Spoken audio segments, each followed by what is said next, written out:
Okay, friends, once again, welcome back and very good evening to everybody. I hope you all are safe, your family member, your relative, your parents, your friends, all are safe, and you are enjoying this new era, this new way of learning. Friends, we are going to discuss the revision of the chapter number 5, magnetism and material. So, in this chapter, in the initially, there is a introduction is given how the magnet was invented, and there are some properties regarding on the magnetism and earth magnetism is given. उसके बाद magnetic field lines के regarding discussion किया है यहाँ पे friends we know that this is the important question the characteristic of the magnetic field lines electric field lines के characteristic and magnetic field lines के characteristic almost similar है but एक ही डिफरेंस है कोई मुझे बता पाएगा what is the difference that what is the difference anybody Magnetic field form a closed loop. Very good कौन बोला So Vishwas.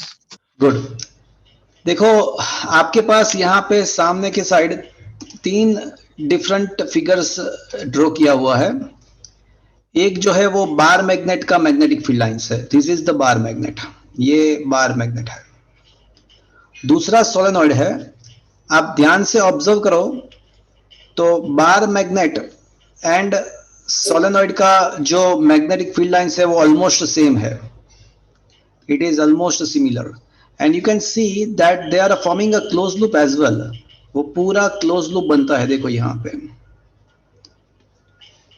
पे क्लोज लूप फॉर्म होता है देखो तो बार मैग्नेट एंड सोलेनॉइड के magnetic field lines almost similar है यहाँ पे क्लोज लूप भी बनता है but this is the electrical dipole ये जो है वो इलेक्ट्रिकल डाइपोल है तो आप देख सकते हो कि डाइपोल के केस में पॉजिटिव में से इलेक्ट्रिकल फील्ड लाइंस बाहर निकलती है नेगेटिव में एंटर होती है बट फिर वो क्लोज लूप नहीं होता देखो वापस से यहां से पॉजिटिव में से बाहर ही निकलेगी मतलब कोई क्लोज लूप का मतलब क्या हुआ कि भाई बाहर निकला और फिर वापस से अंदर गया ऐसा नहीं होगा यहाँ पे एरो ऑपोजिट है देखो ऊपर की साइड होना चाहिए क्लोज लूप फॉर्म होने के लिए बट ऐसा नहीं है नीचे की साइड मतलब ये हुआ कि electrical and magnetic field lines में डिफरेंस यही है कि electrical field lines of a stationary charge can never form a closed loop while magnetic field lines is always form a closed loop otherwise all the characteristic are same जैसे हमने first chapter में electrical field lines का characteristic discuss किया था कि भाई tangent at any point on the electric field lines gives us the direction of the electric field similarly tangent at any point on the magnetic field lines gives us the direction of magnetic field is that clear second magnetic field lines जो होती है ना वो north में से बाहर निकलती है साउथ में एंटर होती है inside the magnet is from south to north inside the magnet it is from south to north that is the second thing third no two magnetic field lines can intersect two magnetic field lines can never intersect each other because if they do so अगर वो intersect करेगी तो क्या होगा कि at the point of intersection you get the two tangents and that's why we get the two direction of the magnetic field which is not possible number 4 the concentration of the magnetic field lines gives us the intensity of magnetic field more is the number of magnetic field lines per unit area more is the intensity and less is the number of magnetic field lines per unit area less is the intensity and number 5 uniform magnetic field की जो field lines होती है वो equidistant as well as parallel होती है ये uniform magnetic field lines का magnetic field lines है आप देख सकते हो कि इक्विडिस्टेंट भी है पैरेलल भी है so this are the property of magnetic field lines that is the very first question that you have to learn as a 2 marks or 3 marks तो ये चैप्टर बहुत कम क्वेश्चन ऐसे है कि जो आपको प्रिपेयर करना है लर्न बाय हार्ट करना है तो ये फर्स्ट क्वेश्चन था जो आपको प्रिपेयर करना है सो मैग्नेटिक फील्ड लाइंस का कैरेक्टरिस्टिक जो है वो हमने डिस्कस किया उसके बाद जो टॉपिक है bar magnet as a equivalent standard ये कैंसल्ड है एंड उसके बाद ये magnetic dipole in the uniform magnetic field का टॉपिक भी कैंसल्ड है ये दोनों टॉपिक कैंसल है बट हमको वो टॉपिक भले ही कैंसल है बट उसके बेस पे जितने भी इक्वेशन है वो हमको समझना चाहिए सोचना चाहिए तो मैं कुछ इक्वेशंस यहाँ पे लिखने वाला हूं आपको सोच के मुझे बताना है कि क्या आना चाहिए। तो I am making the comparison between the electricity and magnetism. It is very important because बहुत सारे इक्वेशन जेडबलई नीट सब जगह पे इसका यूज होने वाला है, गुडसेट एटसेट्रा। तो भले ही ये कैंसल्ड जैसा है बट हमको इसके बेस पे इक्वेशन तो याद रखना ही रखना है। इलेक्ट्रिसिटी में 1/4 पाई एप्सिलॉन नॉट आता है, तो कोई बताएगा what will be the in the magnetism correspondent to the 1/4 pi epsilon naught? चलो बताओ। Naught upon 4 pi. Very good, कौन बोला? जूही। Very good. इलेक्ट्रिसिटी में इलेक्ट्रिक चार्ज आएगा,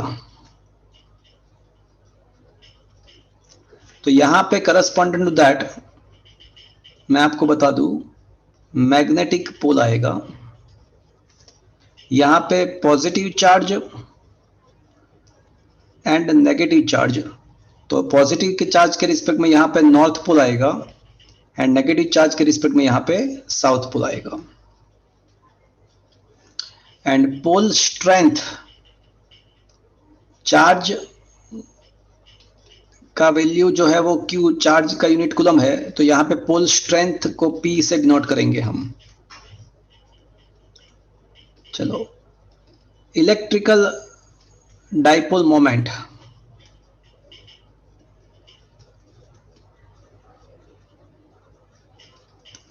अगर आपको पता है तो P इज इक्वल टू, आपको पता है कि हम 2AQ लिखते हैं एंड उसका डायरेक्शन कहां से कहां पे लेते हैं? किसी को याद है इलेक्ट्रिकल डाइपोल मोमेंट का डायरेक्शन कहां से कहां पे होता है? तो बोले negative charge to positive charge. तो कोई मुझे बता पाएगा what is the magnetic dipole moment?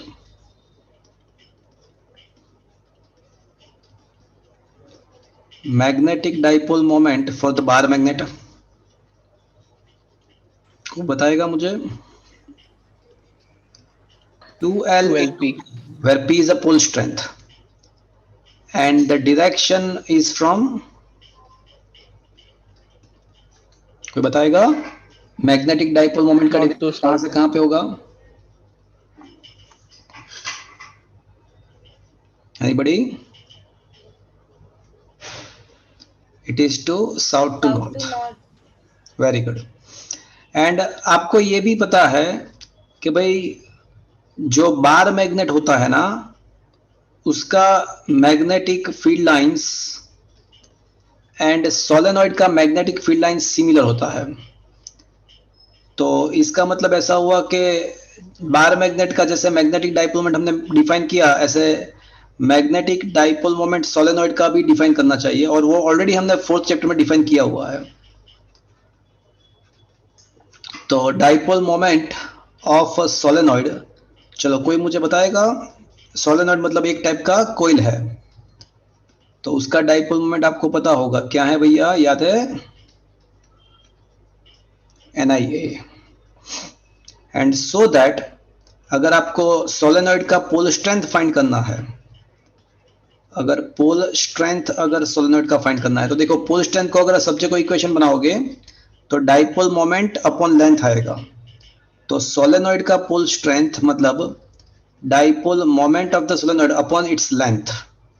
देखो ये P को सब्जेक्ट को इक्वेशन बनाओ तो MB/2L, 12 इज द लेंथ, तो पोल स्ट्रेंथ ऑफ सोलेनॉइड भी होगा NIA/L, बट N/L तो number of turns per unit length है, तो number of turns per unit length small n into IA करोगे तो आपको क्या मिल जाएगा भैया?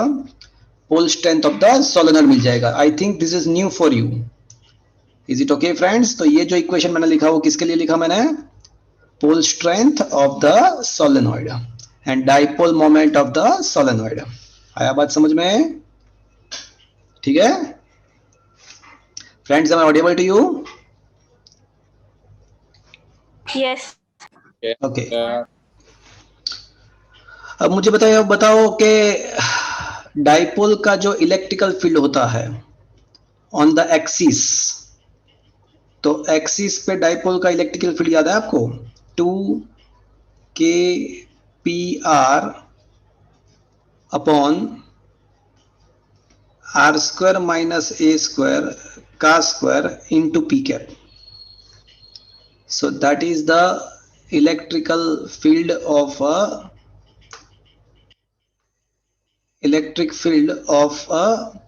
dipole. And उसमें भी अगर R is much greater than A हो जाता है तो on the axis electrical field का फॉर्मूला हो जाएगा आपका 2kp upon r cube into p cap. तो similarly magnetic field on the axis of the magnetic dipole 2 k के बदले mu naught upon 4 pi dipole moment upon R square minus L square का square into M cap. And in this situation also if R is much greater than L तो magnetic field on the axis will becomes 2 k p upon r cube 2 kp upon r cube. Similarly 2 mu naught upon 4 pi m upon r cube into m cap. तो ये axis की बात हुई. चलो कोई बताएगा electrical field on the equator. Minus K P upon R square plus a square raise to 3/2 into p cap. And in that formula if r is much greater than a, so in that kind of circumstances so it will be equals to minus kp upon r cube into p cap. So similarly magnetic field on the equator is equals to minus mu naught upon 4 pi m upon r cube into m cap. अगर ये नहीं पहले तो क्या लिखना चाहिए था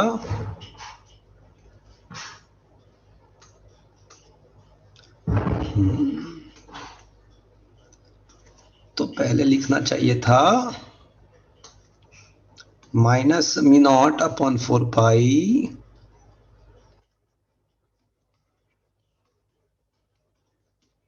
m upon r square plus l square raised to 3/2 into m cap. And if the r is very larger than l, then and that kind of circumstances beating at equator will be equals to minus mu naught upon 4 pi m upon r cube into m cap. So that was the magnetic field of a dipole on the axis and on the equator. Okay friends, चलो और आगे बढ़ते हैं. इसी track पे थोड़ा और आगे बढ़ते हैं.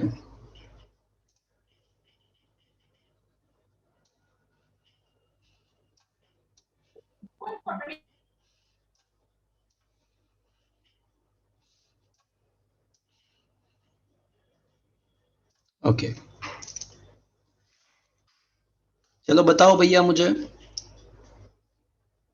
when we place a dipole in the uniform electric field, what is the torque? P cross E. तो यहाँ पे when we place the magnetic dipole moment, magnetic dipole in the magnetic field, uniform magnetic field, तो torque हो जाएगा M cross B. Potential energy when you place the electric dipole in the uniform electric field was given by minus P dot E. तो यहाँ पे potential energy हो जाएगा minus M dot B. याद आ रहा है friends? When you just allow the electrical dipole, if you just deviate the electrical dipole from its equilibrium state to some angle, then you release, if you release the electrical dipole in the uniform electric field and start oscillating, and जो oscillation होगा उसका जो angular frequency रहेगा वो √p/i है. मैं फिर से बोलता हूँ, ये क्या है एक्चुअली, मान लो कि ये आपका यूनिफॉर्म इलेक्ट्रिक फील्ड है, तो इन जनरल स्टेट आपका जो इलेक्ट्रिकल डाइपोल रहेगा वो इक्विलिब्रियम में, मतलब उसका dipole moment -q2 + q and electric field दोनों एक ही डायरेक्शन में रहेंगे. बट जब आप इस डाइपोल को उसके इक्विलिब्रियम स्टेट से थोड़ा डेविएट करोगे and then if you release that dipole, then it will start oscillating inside the electrical field. वो इलेक्ट्रिकल फील्ड में ओसिलेट करना स्टार्ट हो जाएगा. तो उसके ओसिलेशंस का angular frequency root P by I है, उसके ओसिलेशंस का frequency 1/2 pi root P by I है, where I is the moment of inertia and the periodic time will be equals to 2 pi root I by P। ये formula है जब electrical dipole को उसके equilibrium state से आप थोड़ा divert करके रिलीज करते हो तो वो ओसिलेशंस करेगा, सिंपल हार्मोनिक रोटेशनल ओसिलेशन करेगा, उसका ये फॉर्मूला है।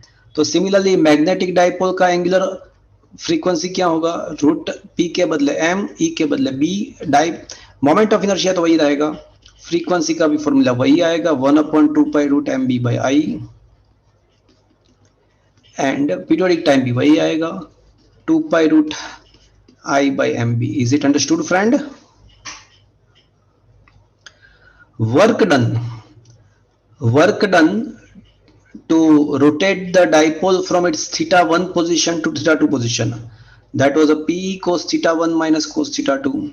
Similarly, work done to rotate the dipole, magnetic dipole, from its theta 1 position to theta 2 position will be equals to mb cos theta 1 minus cos theta 2। Is that clear, friends? Force on the charge q when it is placed in the electrical field can be given by QE। Similarly, force on the pole strength P when it is placed in the magnetic field B can be given by F equals to PB। So friends, these are the comparison between the electricity and magnetism, and they're all the formulas are almost similar।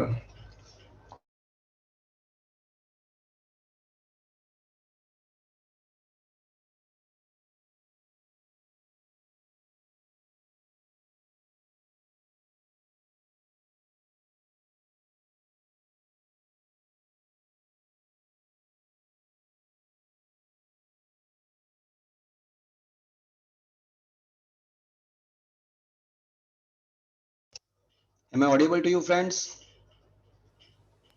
Yes, sir. So these are all the formulas corresponding to the comparison of the electricity and magnetism। तो ये सारे formulas हमने discuss किए। अब ये जो analogy है इसमें थोड़े बहुत formulas यहाँ पे लिखे हुए हैं। Second question that you have to prepare in this question, in this chapter, is a Gauss's theorem for the magnetism। तो Gauss theorem for the magnetism is the second question that you need to prepare in this chapter। Electricity में Gauss theorem किसी को पता है? Anybody know about the Gauss theorem for the electricity?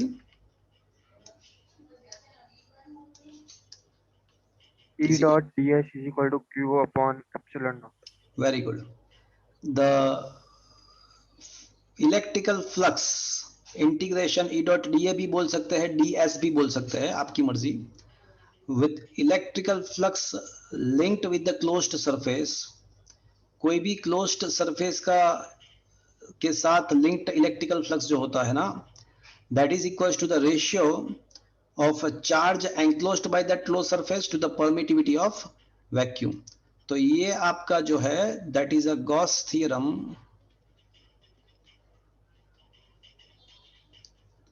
For electricity.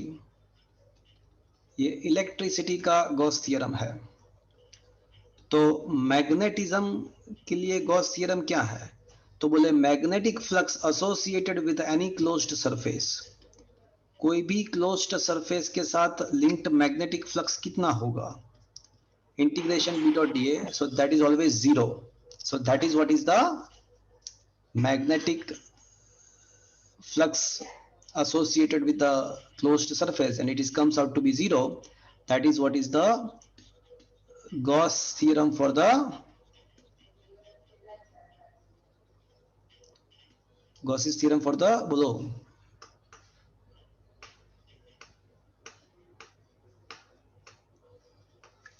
So this is what is the Gauss theorem for the magnetism। Is it okay, friends? ऐसा क्यों होता है? तो फ्रेंड्स मैग्नेटिक फील्ड लाइंस जो है ना वो ऑलवेज क्लोज लूप फॉर्म करती है। तो जितने मैग्नेटिक फील्ड लाइंस नॉर्थ में से बाहर निकलेगी उसी में वापस वो आ जाएगी, बिकॉज मैग्नेटिक फील्ड लाइंस जो होती है ना वो क्लोज लूप फॉर्म करती है। तो आप कहीं पे भी कैसा भी कहीं पे भी कैसा भी आप क्लोज्ड लूप बना लो, क्लोज्ड सरफेस बना लो, तो जितना मैग्नेटिक फील्ड लाइंस एंटर होगा उतना बाहर निकलना ही पड़ेगा, because magnetic field lines close loop बनाती है। तो जितना मैग्नेटिक फील्ड लाइंस एंटर होगा उतना बाहर भी निकलेगा, मतलब net magnetic flux associated with this closed surface always becomes zero. जितना एंटर होगा उतना ही बाहर निकलेगा। तो नेट फ्लक्स क्या हो जाएगा भैया? जीरो हो जाएगा। Is that clear friends? Is it okay? So that is what is the Gauss theorem for the magnetism. Magnetic flux का यूनिट क्या रहेगा? तो बोले टेस्ला इंटू मीटर स्क्वायर, इसको वेबर भी बोल सकते हैं। सो that is what is the unit of the magnetic flux. उसके बाद अर्थ मैग्नेटिज्म है। तो फ्रेंड्स आपको पता होगा अर्थ मैग्नेटिज्म के 3 पॉइंट इंपॉर्टेंट है। किसी को याद है कौन कौन से 3? To explain to understood the earth magnetism scientifically, 3 components are more important। किसी को पता है कौन से 3 कंपोनेंट?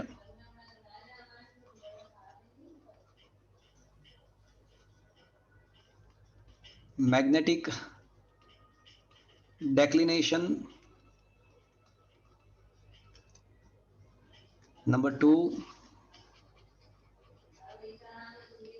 Magnetic inclination. इसको इंक्लिनेशन को क्या बोलते हैं भैया? एंगल ऑफ डीप भी बोलते हैं। And number 3 horizontal and vertical component of earth's magnetic field.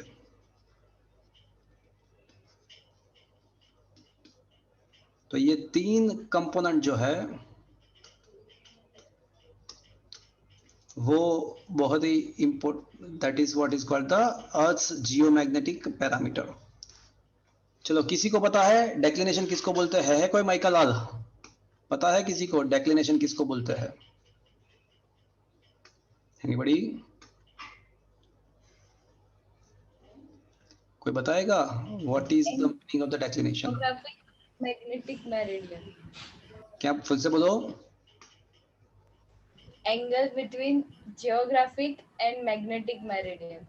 Good, सही बात है। That is the angle between the geographic and magnetic meridian. तो उसके लिए पहले ये समझ होना चाहिए कि जियोग्राफिक एंड मैग्नेटिक मेरिडियन किसको बोलते हैं।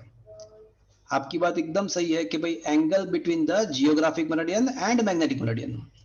मैग्नेटिक डेक्लिनेशन को ऐसे भी डिफाइन कर सकते हैं कि true north and south direction, it is the angle between the true north south direction to the magnetic north south direction।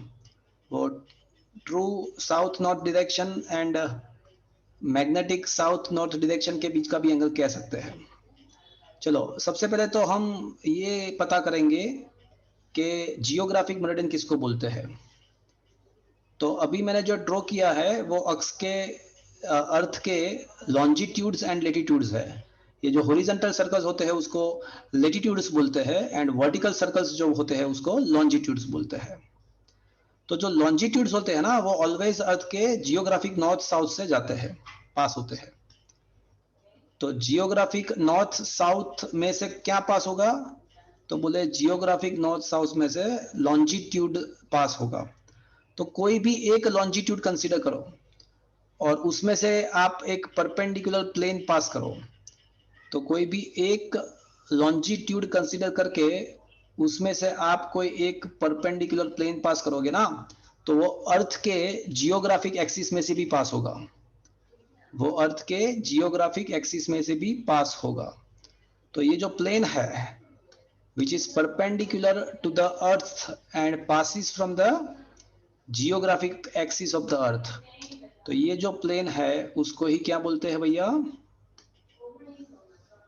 this imaginary plane which is called the, तो इसको क्या बोलते हैं भैया बोलो, जो इमेजिनरी प्लेन है उसी को क्या बोलते हैं बोलो। तो this imaginary plane which is passing from the Earth's geographic axis and which is perpendicular to the Earth's surface. This is called the geographic meridian, जो geographic axis में से पास होगा। बट आपको ये भी पता होगा कि जहां पे जियोग्राफिक नॉर्थ है, जहां पे जियोग्राफिक नॉर्थ है उसके थोड़े बाजू में अर्थ का मैग्नेट का साउथ पोल है। बट भले ही वो अर्थ का मैग्नेट का साउथ पोल है, बट उसको क्या बोलते हैं पता है आपको? उसको बोलते हैं जियोमैग्नेटिक नॉर्थ। भले ही वो मैग्नेट अर्थ के मैग्नेट का साउथ पोल है, बट उसका नाम क्या है पता है आपको? It is named as a geomagnetic north pole. क्यों? बिकॉज वो नॉर्थ पोल के बाजू में है, इसलिए भले ही वो साउथ पोल है एक्चुअली, बट उसका नाम है जियोमैग्नेटिक नॉर्थ। सिमिलरली आपका जियोग्राफिक साउथ यहाँ पे है, राइट, जियोग्राफिक साउथ, तो उसके बाजू में अर्थ के मैग्नेट का नॉर्थ पोल होगा। भले ही वो अर्थ के मैग्नेट का नॉर्थ पोल है, बट उसका नाम क्या करेंगे हम उसका नाम क्या करेंगे? Geomagnetic south. और आप एक इमेजिनरी प्लेन कंसीडर कर सकते हो, एक इमेजिनरी प्लेन कंसीडर कर सकते हो, और ये जो इमेजिनरी प्लेन है जो मैग्नेटिक एक्सिस में से पास होता है उसको क्या बोलते हैं भैया? ये आपका जो है ये वाला, इसको जियोग्राफिक मेरिडियन बोलते हैं, और ये जो है उसको क्या बोलते हैं? Magnetic meridian. और उन दोनों के बीच में जो एंगल है, उन दोनों के बीच में ये जो एंगल है, वो एंगल को ही क्या बोलते हैं भैया? बोलो, इसको क्या बोलेंगे?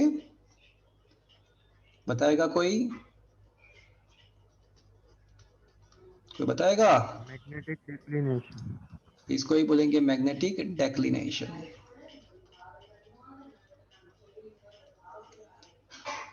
तो ये आपका डेक्लिनेशन हुआ। मतलब ऐसा कह सकते हैं कि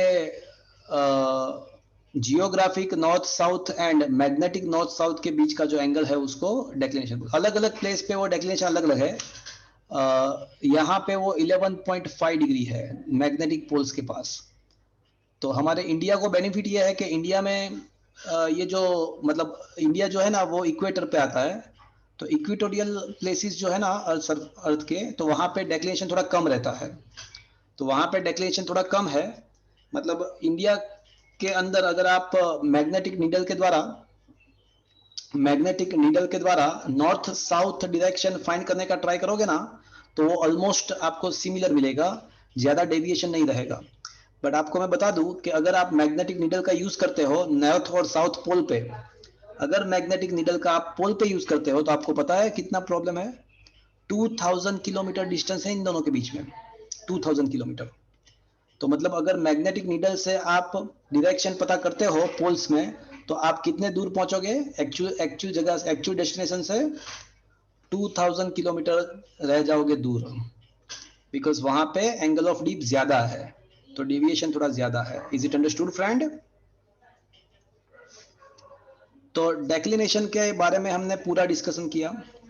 अब मैग्नेटिक इंक्लिनेशन बहुत सिंपल सी चीज है कि भाई अर्थ, देखो मैं एक फिगर यहाँ पे ड्रॉ कर रहा हूँ, ये अर्थ के मैग्नेटिक फील्ड लाइंस में अभी ड्रॉ करने वाला हूँ। तो अर्थ के मैग्नेटिक फील्ड लाइंस जो होती है ना, वो अर्थ के नॉर्थ पोल में से बाहर निकलेगी ऐसे, एंड साउथ पोल में एंटर होगी। तो ये थोड़ा कलर में चेंज कर देता हूँ, चलो, taking the colour blue, okay. तो ये नॉर्थ में से मैग्नेटिक फील्ड लाइंस बाहर निकलेगी, एंड ऐसे साउथ के वो मैग्नेटिक साउथ के अंदर अंदर जाएगी। तो ये जो है वो मैग्नेटिक फील्ड लाइंस है।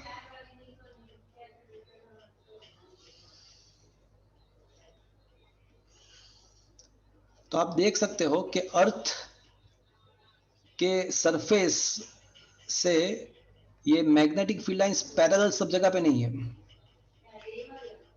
ये जो है ना, ये आपका मैग्नेटिक इक्वेटर है, ये मैग्नेटिक इक्वेटर है।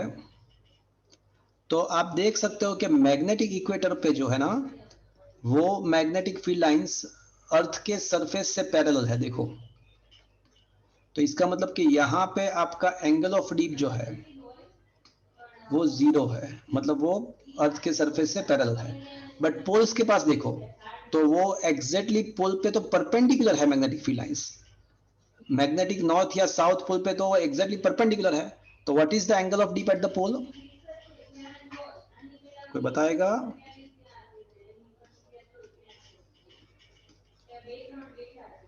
At equator, angle of deep, that is inclination, is 0. More precisely, at magnetic equator, angle of deep is 0. And at magnetic pole, तो मैग्नेटिक पोल के वहां पे आपका एंगल ऑफ डीप कितना होगा? इंक्लिनेशन 90. 90 डिग्री होगा। Is that clear friends? तो ये आपका मैग्नेटिक इंक्लिनेशन किसको बोलते हैं वो भी डिस्कशन हो गया कि भाई सिंपल लैंग्वेज में आपके अर्थ के मैग्नेटिक फील्ड का अर्थ के सरफेस के साथ जो एंगल है, मैग्नेटिक फील्ड का अर्थ के सरफेस के साथ जो एंगल है, हॉरिजॉन्टल के साथ जो एंगल है, उसको ही एंगल ऑफ डीप बोलते हैं। And now we can derive the two components of the earth's magnetic field. तो फ्रेंड्स, ये अर्थ मैग्नेटिक फील्ड के दो कंपोनेंट को समझने के लिए ये आप मान लो कि ये जो है ना वो मैग्नेटिक मेरिडियन है। ये पीछे मैंने जो ड्रॉ किया है वो मैग्नेटिक मेरिडियन है। एंड आप अभी हमने डिस्कस कर लिया था कि भाई मैग्नेटिक फील्ड लाइंस जो होती है ना, वो एवरीवेयर अर्थ सरफेस से पैरेलल नहीं होता है, तो वो हॉरिजॉन्टल के साथ कुछ एंगल फॉर्म करता है मैग्नेटिक फील्ड लाइंस। तो ये हमारा हॉरिजॉन्टल डायरेक्शन है, this is your horizontal direction. ये नीचे की साइड आपका अर्थ है, अर्थ का सरफेस, ये वाला हमारा अर्थ का सरफेस है, ये वाला ये अर्थ सरफेस है, तो मतलब ये हॉरिजॉन्टल हुआ। तो ये आपका मैग्नेटिक फील्ड है। तो आप देख सकते हो कि मैग्नेटिक फील्ड जो है ना वो हॉरिजॉन्टल डायरेक्शन के साथ कुछ एंगल फॉर्म करता है, और उसी एंगल को हम क्या बोलते हैं? इंक्लिनेशन या एंगल ऑफ डीप बोलते हैं। तो यहाँ पे मैग्नेटिक इंक्लिनेशन को मान लो अभी फाई मान लेते हैं, आई को। तो बी के दो कंपोनेंट आपको मिलेंगे, ये वाला कंपोनेंट बी हॉरिजॉन्टल मिलेगा, और ये आपका वर्टिकल कंपोनेंट जाएगा अर्थ के सेंटर पे, towards the earth centre, that is a B V. तो एच ई भी कभी कभी सिंबल यूज करते हैं, इसको बी एच भी बोलते हैं। तो सीधी सी बात है, that is equals to B cos phi. And vertical component of the earth magnetic field, तो वी भी बोलते हैं, कभी कभी बी भी बोलते हैं, that is a B sine phi. तो इसके द्वारा एक चीज कंफर्म्ड है कि अगर आपको अर्थ का रिजल्टेंट मैग्नेटिक फील्ड फाइंड करना है तो आपको B V square plus B H square करना पड़ेगा। एंड दूसरी बात, अगर आपको एंगल ऑफ डीप फाइंड करना है तो tan phi is equals to आप B V by B H कर सकते हो। Is that clear friends? तो ये आपके अर्थ के कंपोनेंट मिल गए। अब इसी फिगर में मान लो मुझे यहाँ पे डेक्लिनेशन भी बताना है, तो इसी फिगर के अंदर अगर डेक्लिनेशन बताना है तो हम क्या करेंगे? एक और प्लेन अज्यूम करेंगे। तो this is one more imaginary plane. तो ये जो वाला प्लेन है ना, पीछे की साइड है, can you imagine this situation? ये पीछे की साइड है। तो ये जो प्लेन है ना उसको मान लेते हैं कि जियोग्राफिक मेरिडियन है। तो ये जो प्लेन है वो जियोग्राफिक मेरिडियन है। तो ये geographic meridian and magnetic meridian के बीच में ऊपर से देखोगे तो आपको पता चलेगा, ऊपर से देखना, यहां से देखना है आपको। तो ये एंगल आपको मिलेगा। तो तनिष कुछ पूछना है? तनिष, तो इसी को क्या बोलते हैं भैया? डेक्लिनेशन। तो that is what is called the declination.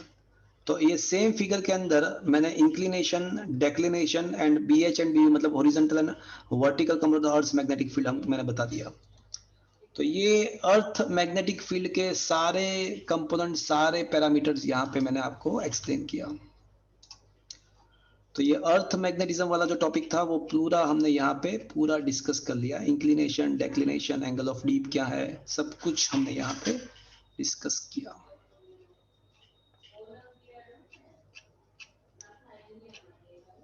उसके बाद मैग्नेटिक इंटेंसिटी वाला टॉपिक है। सो फ्रेंड्स, थोड़ा डिस्कशन हम यहाँ पे करेंगे, मेरी बात ध्यान से सुनना।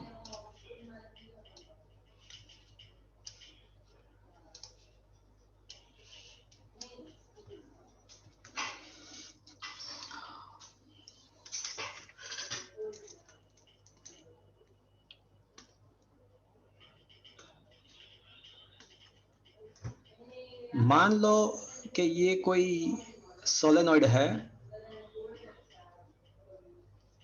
उसमें से IF करंट पास हो रहा है। मैंने कोई अभी तक कोई मीडियम, कोई मैग्नेटिक मटेरियल इसके अंदर नहीं रखा हुआ है, तो आपको पता होगा कि कोई भी मटेरियल नहीं है तो ये सोलेनॉइड का मैग्नेटिक फील्ड कितना होता है? कोई बताएगा मुझे? सोलेनॉइड का मैग्नेटिक फील्ड बताओ भैया, याद है V किसी को? Naught NI। मोनी, मोनी। ये IF मैग्नेटाइजिंग करंट है, number of turns per unit length. तो number of turns per unit length को करंट के साथ मल्टीप्लाई करेंगे तो that will be a small IF and that is a magnetising current per unit length. Magnetising current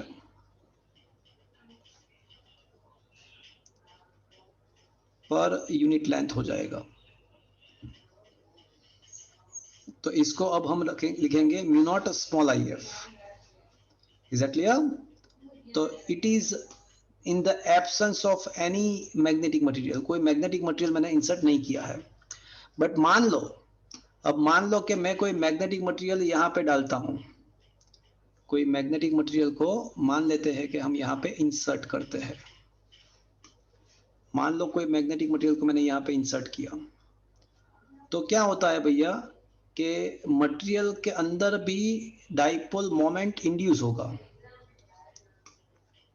material के अंदर भी dipole moment induce होगा, करंट लूप इंड्यूस होगा मटेरियल के अंदर, और उसका डायरेक्शन भी जिस डायरेक्शन में आपने करंट पास किया है उसी डायरेक्शन में होगा। सो inside the material let IB be the current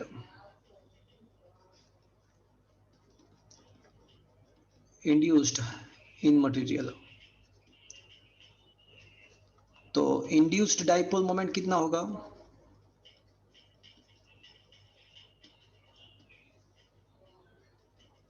तो आपको पता है कि यहाँ पे तो मटेरियल के अंदर नंबर ऑफ टर्न्स नहीं होते हैं, तो NIA के बदले IA, तो induced dipole moment IB into A होगा। तो ये आपका इंड्यूस्ड डाइपोल मोमेंट है मटेरियल के अंदर। एंड मैग्नेटाइजेशन किसको बोलते हैं? किसी को याद है? तो induced dipole moment, induced magnetic dipole moment per unit volume is called induced dipole moment per unit volume is called intensity of magnetization, or in simple it is called magnetization as well। तो volume is equals to cross sectional area into length, ये get cancelled। तो ये IB by L, ये तो number, ये तो induced current per unit length हुआ, तो करंट पर यूनिट लेंथ तो हमको स्मॉल IB से रिप्रेजेंट करना पड़ेगा। सो फ्रेंड्स, ये आपका हो गया मैग्नेटाइजेशन और इंटेंसिटी ऑफ मैग्नेटाइजेशन। अब क्या होगा, तो अब है ना दो टाइप के करंट्स प्रेजेंट है, एक तो जो हमने बाहर से डाला था वो और एक अंदर है वो। तो what should be the net magnetic field now? अब नेट मैग्नेटिक फील्ड क्या होगा? Initially it was only mu naught into I F initially, but अब क्या होगा, ये इंड्यूस्ड, ये magnetising current, applied magnetising current per unit length, and per unit length induced current भी है आई बी, तो उसका भी मैग्नेटिक फील्ड पिक्चर में आएगा म्यू नॉट आई बी जैसा। ठीक है, तो नेट और सेम डायरेक्शन में, इसलिए ये पॉजिटिव इसलिए किया बिकॉज दोनों करंट सेम डायरेक्शन में होता है। तो net current, net magnetic field inside the material will be equals to mu naught I F plus I B. चलो ये समझ में आया भैया यहां तक? So B by mu naught is equals to I F plus capital M लिख दूं, चलेगा? ये आई बी तो कैपिटल एम है, हमने अभी डिस्कस किया। तो B by mu naught minus capital M is equals to I F. अब इसको है ना, आई एफ को मैग्नेटिक इंटेंसिटी बोलते हैं। देखो देखो, तीन टाइप का इंटेंसिटी है यहाँ पे। ये जो एम है वो इंटेंसिटी ऑफ मैग्नेटाइजेशन है, H is equals to small I F, उसको क्या बोलते हैं पता है आपको? मैग्नेटिक इंटेंसिटी बोलते हैं। इसका यूनिट एम्पियर पर मीटर है, इसका भी एम्पियर पर मीटर है, ये दोनों का यूनिट सेम ही है, ampere per metre. And B जो है ना, उसको बोलते हैं मैग्नेटिक फील्ड इंटेंसिटी, वो अलग चीज है, तीनों अलग है। मैग्नेटिक फील्ड इंटेंसिटी, इसका यूनिट टेस्ला है, या उसको न्यूटन अपॉन एम्पियर मीटर भी कह सकते हो। तो अब आपका जो फॉर्मूला है वो हो जाएगा B by mu zero minus M is equals to H. तो can I say B is equals to M plus H into mu naught. चलो यहां तक समझ में आया भैया? ठीक है,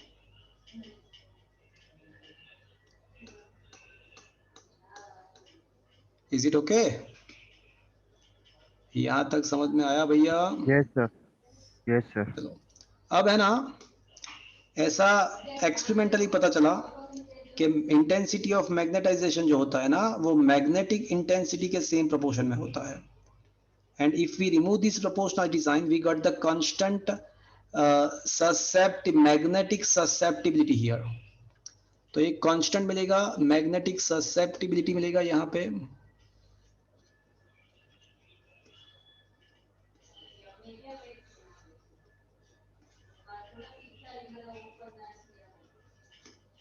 ओके, तो अब हम m के बदले chi m into h लिख सकते हैं, where chi m is the magnetic susceptibility. It is a unitless dimensional less quantity because m and h दोनों का यूनिट सेम है.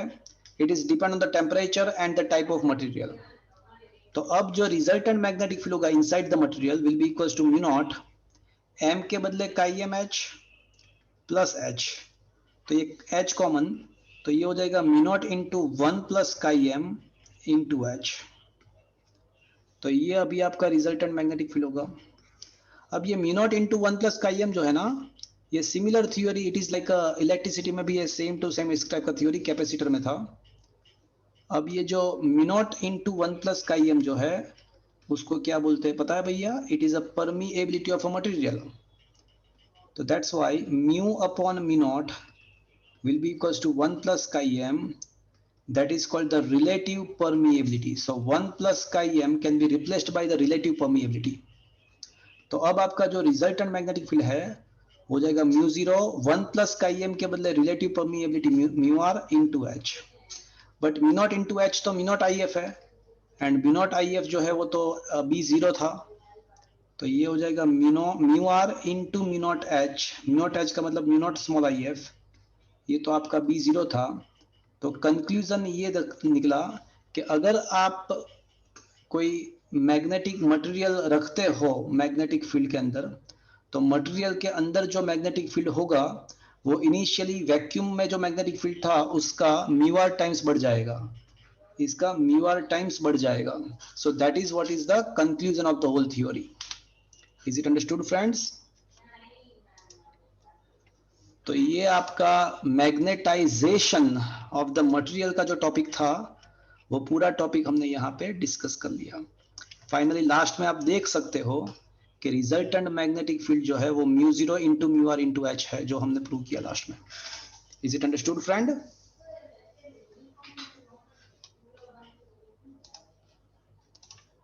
फ्रेंड्स उसके बाद डिफरेंट टाइप ऑफ मटेरियल्स है, डायामैग्नेटिक, पैरामैग्नेटिक, फेरोमैग्नेटिक, वो सब कुछ आपके कंटेंट में नहीं है, सो उसका डिस्कस करने का कोई मतलब नहीं है.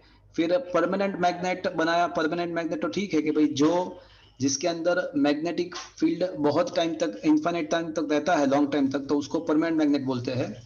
तो वो तो ठीक है, वो एक इंफॉर्मेटिव टॉपिक है लास्ट.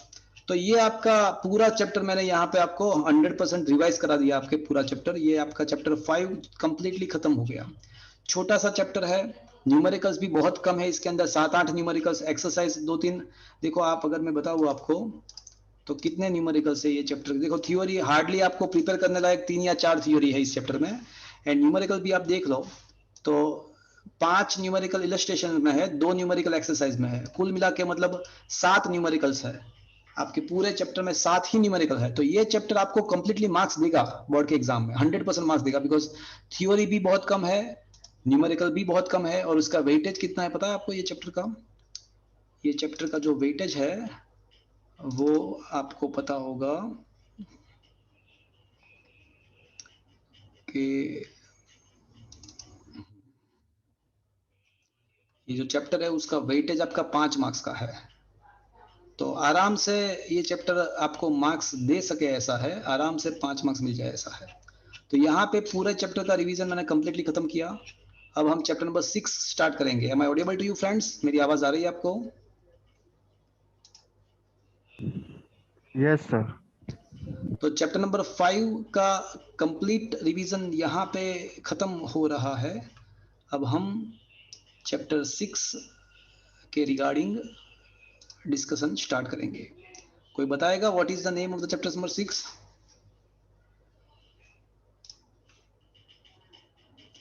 बताएगा कोई? Chapter electromagnetic induction. हाँ एग्जैक्टली. तो the name of this chapter is electromagnetic induction. So friends, वैसे ऑर्स्टेड ने सबसे पहले ये एक्सपीरियंस किया, ये ऑब्जर्वेशन किया कि जब इलेक्ट्रिक करंट पास होता है वायर में से, जब वायर में से इलेक्ट्रिक करंट पास होता है तो वायर के आसपास मैग्नेटिक फील्ड प्रोड्यूस होता है. तो क्या उसके उल्टा प्रोसीजर पॉसिबल है?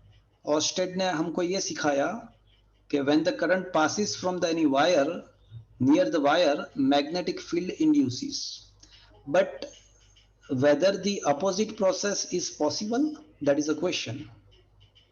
So उसके लिए हेनरी एंड फेराडे ने बहुत सारे एक्सपेरिमेंट किए. एक्चुअल में एम्पियर ने भी किए थे. Ampere, Henry and Faraday. दो Ampere was not successful, Ampere success नहीं गया था, बट हेनरी एंड फेराडे के एक्सपेरिमेंट सक्सेस मिला उसको. दोनों ने ऐसा पता किया कि whenever there is a change in flux occur in the magnetic, change in magnetic flux occur in the coil, when the magnetic flux associated with the coil changes, when the magnetic flux associated with the coil, that is closed loop, changes, then there is a EMF induces.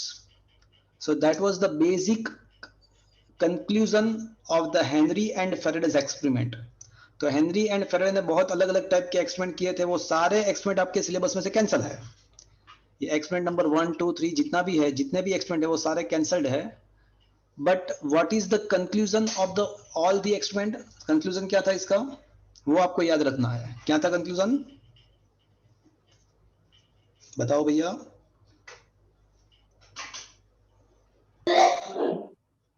Displacement current. अरे displacement current तो यहाँ पे आएगा ही नहीं. Wrong. The conclusion of Henry and Faraday's experiment is that whenever the magnetic flux link with the closed loop, that is a coil, changes, then EMF or current will induces inside the coil. तो ये conclusion था कि भाई magnetic flux जो है ना, कोई कोयल के साथ लिंक हो रहा है और उसमें कोई चेंजेस आएगा, तो when the magnetic flux associated with the coil changes, then EMF will induces. That is what is the conclusions of Faraday's and Henry's experiment. अब ये फ्लक्स का चेंज जो है वो आप किसी भी हिसाब से कर सकते हो, वो मोशन के द्वारा भी कर सकते हो, विदाउट द मोशन भी कर सकते हो, बट कोई भी चीज के द्वारा अगर कोयल के साथ लिंक्ड फ्लक्स में अगर वेरिएशन होगा तो डेफिनेटली वहां पे ईएमएफ इंड्यूस होगा होगा होगा. सो that is the conclusion. Is it okay friends? आवाज आ रही है मेरी फ्रेंड्स?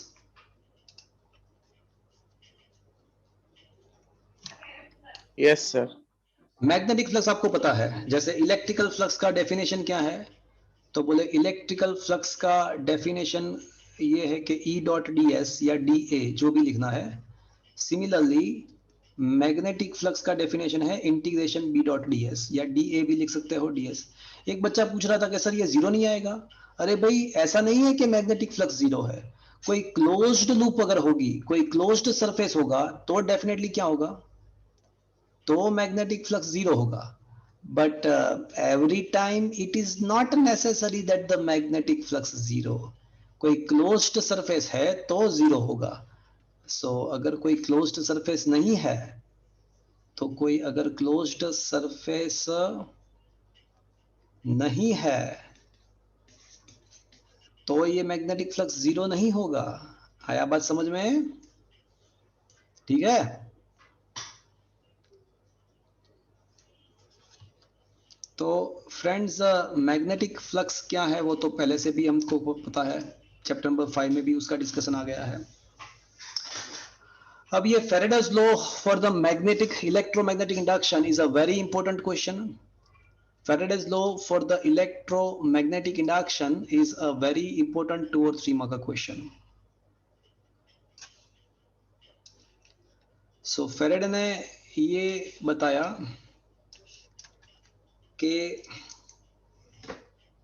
मान लो कि यहाँ पे कोई कोयल है और उसमें से ये मैग्नेटिक फील्ड लाइंस उसके साथ लिंक्ड है, एंड मान लो कि नेट फ्लक्स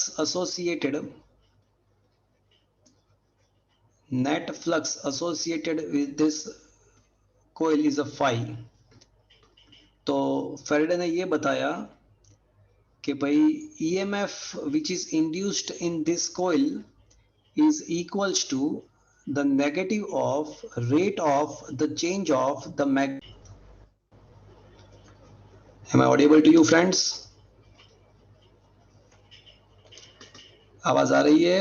Yes, sir. एक बार फिर से बात करते Yes, हैं. sir. ओके एक बार फिर से. तो क्या बताया था भाई फराड ने? तो फराड ने ये बताया था कि अगर कोई कोयल है आपके पास, अगर आपके पास कोई कोयल है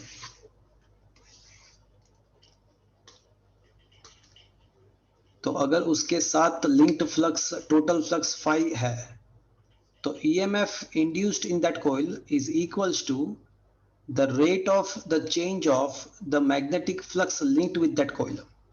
So that is what is the Faraday's law for electromagnetic induction.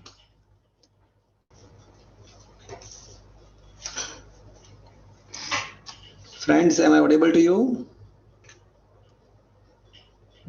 मेरी आवाज आ रही है भैया? आवाज आ रही है भैया? Yes, sir. थोड़ा इंटरनेट में प्रॉब्लम हो रहा है. हाँ सर. Okay fine.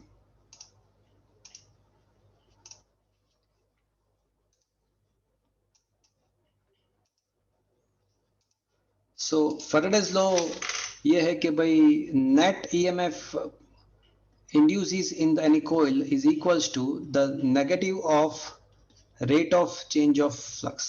ये नेगेटिव साइन क्यों है? तो ये नेगेटिव साइन ये बता रहा है कि EMF always induces in the opposite to the rate of the change of flux. तो ये नेगेटिव साइन आपको ये बता रहा है कि EMF always इंड्यूस होके क्या करता है, वो चेंज ऑफ द फ्लक्स को अपोज करता है, एंड वो EMF इंड्यूस होके चेंज ऑफ द फ्लक्स को अपोज करता है, वो किसने बताया सबसे पहले? That was the Lenz law कि after being induced EMF will oppose the change of flux, वो आपको लेंज ने बताया। मान लो कि n नंबर ऑफ टन्स है, मान लो कि कोयल के अंदर n नंबर ऑफ टन्स है एंड हर एक टन का फ्लक्स फाई है, तो फिर नेट फ्लक्स n फाई होगा। तो अब आपका जो फेराडेज लॉ है वो कैसा हो जाएगा? dt of total flux, and total flux is equal to n phi. So that's why now your Faraday's law becomes minus n d phi by dt. Is it okay friends? तो ये हो गया आपका फेराडे का law. मतलब अगर आपको कहीं पे ऐसा दिखे EMF is equal to minus D phi by D T, तो आपको ये समझना है कि ये फाई क्या है? नेट फ्लक्स है। बट अगर कहीं पे आपको ऐसा दिखे कि minus N D phi by D T, तो आपको क्या समझना है? फाई क्या है? आपको क्या समझना है? Flux of 1 turn. Is that clear? ऐसा समझना है आपको। तो ये आपका फेराडेज लॉ हुआ। और लेंज ने ये बताया कि ईएमएफ ऑलवेज इंड्यूस होके क्या करेगा? तो लेंज ने कंजर्वेशन ऑफ एनर्जी के द्वारा एक लॉ बताया कि भाई after being induced EMF always oppose the change of flux. तो मतलब वो अगर आप नॉर्थ पोल को सामने के साइड ले जाते हो कोयल की, तो उसको अपोज करने के लिए सामने भी क्या प्रोड्यूस होगा? नॉर्थ ही प्रोड्यूस होगा। अगर नॉर्थ को दूर ले जाओगे तो वो दूर जाने का अपोज करेगा, तो नॉर्थ के सामने क्या प्रोड्यूस होगा? तो साउथ क्रिएट होगा। Is that clear friends? मतलब आपको ये समझना है कि EMF always induces in such a manner that after being induced it will oppose the change of flux, it will oppose the cause of itself. तो that is what is the Lenz law. And कोई अगर आपको ऐसा पूछे कि Lenz law is a consequence of which conservation law, तो क्या बोलोगे आप? लेंज लॉ कौन से लॉ? एनर्जी।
સર તમારો વોઇસ નહીં આવતો.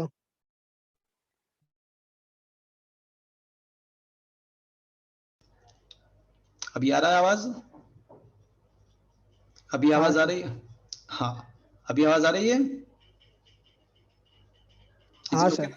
तो मेरा क्वेश्चन ये है कि ये मैग्नेट फ्री फॉल कर रहा है, नीचे एक कॉइल है, लूप है, नॉर्थ पोल सामने की साइड है, अब वो फ्री फॉल कर रहा है, तो ऑब्वियसली फ्लक्स तो चेंज होगा ही होगा कॉइल के साथ जो लिंक्ड है वो, तो ईएमएफ करंट इंड्यूस होगा। तो my question is in which direction? ऊपर से आपको देखना है क्लॉकवाइज या एंटी क्लॉकवाइज, सोच के बताओ करंट कौन से डायरेक्शन में इंड्यूस होगा, क्लॉकवाइज या एंटी क्लॉकवाइज?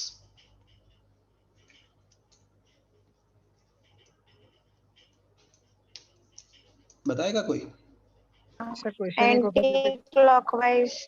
देखो नॉर्थ है तो इसका जो मोशन है उसको अपोज करना पड़ेगा, तो अपोज करने के लिए सामने भी नॉर्थ ही आना चाहिए। एंड नॉर्थ कब आएगा? जब करंट वहां पे, नॉर्थ कब आएगा? जब करंट वहां पे एंटी क्लॉकवाइज डायरेक्शन में फ्लो होगा।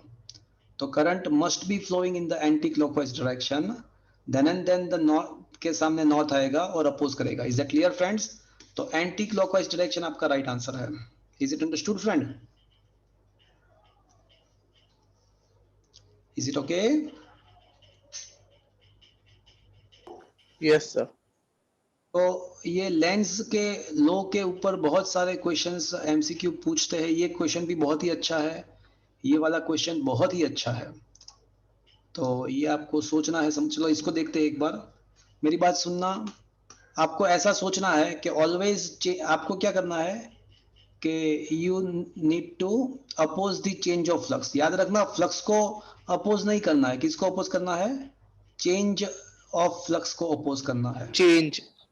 तो देखो ये ट्राइंगल लूप है ना, वो बाहर निकल रही है। तो क्या होगा? तो ये जो इनवर्ड फ्लक्स है, जो क्रॉस वाला, वो क्या होगा? इनवर्ड फ्लक्स का क्या होगा? अगर ट्राइंगल लूप बाहर निकल रही है तो इनवर्ड फ्लक्स Decrement. डिक्रीज होगा। तो मुझे क्या करना पड़ेगा उसको? सो वी नीड टू, क्या करना पड़ेगा उसको? इंक्रीज करना Increase. पड़ेगा। तो इनवर्ड फ्लक्स इंक्रीज कब होगा? जब इंड्यूस करंट क्लॉकवाइज डायरेक्शन में फ्लो होगा या एंटी क्लॉकवाइज? मुझे इनवर्ड फ्लक्स को इंक्रीज करना है। तो कन्वेंशनल करंट को क्लॉकवाइज डायरेक्शन में फ्लो करना पड़ेगा। तो आपको पता है कि क्लॉकवाइज डायरेक्शन में आप रोटेट करो आपका फिंगर्स, तो थंब अंदर जाएगा, ठीक है? तो इसका आंसर क्लॉकवाइज आएगा। ये भी बाहर, ये लूप भी बाहर निकल रही है, तो इसका भी अंदर करंट कौन से डायरेक्शन में फ्लो होगा? क्लॉकवाइज। बट ये लूप अंदर जा रही है, देखो ये लूप मैग्नेटिक फील्ड में अंदर जा रही है। तो इनवर्ड फ्लक्स इसमें क्या होगा कि इनवर्ड फ्लक्स क्या होगा? बोलो, इंक्रीज होगा। तो मुझे क्या करना पड़ेगा? इसका इनवर्ड फ्लक्स इंक्रीज होगा, तो मुझे क्या करना पड़ेगा? उसको डिक्रीज करना पड़ेगा। तो डिक्रीज करने के लिए मुझे आउटवर्ड फ्लक्स प्रोड्यूस करना पड़ेगा। एंड आउटवर्ड फ्लक्स प्रोड्यूस करने के लिए करंट को मुझे एंटी क्लॉकवाइज की डायरेक्शन में घुमाना पड़ेगा। तो इसमें आंसर आएगा आपका एंटी क्लॉकवाइज। आ रहा है बात समझ में? तो ये क्लॉकवाइज, ये क्लॉकवाइज, बट ये होगा आपका एंटी क्लॉकवाइज, ठीक है? Is it understood friends? मेरी आवाज आ रही है फ्रेंड्स? Yes. तो फ्रेंड्स, हमने चैप्टर नंबर 6 में मोशनल ईएमएफ तक हमने डिस्कस किया है। मोशनल ईएमएफ का टॉपिक बाकी है। अब वापस से हम मिलेंगे फ्राइडे को। आज वेडनेसडे है, फ्राइडे को मिलेंगे इसी टाइम पे। तो फ्राइडे हम चैप्टर नंबर 6 एंड 7 को डिस्कस करेंगे। लेक्चर का टाइमिंग्स जो है वो वही 9 to 10:15 हमारा टाइम रहेगा, ओके, फ्राइडे को। तो आज हमने चैप्टर नंबर 5 कंप्लीट किया, चैप्टर नंबर 6 आधा छोड़ा। फ्राइडे को चैप्टर 6 कंप्लीट करेंगे, 7 को भी हम आगे बढ़ाएंगे। Is that clear?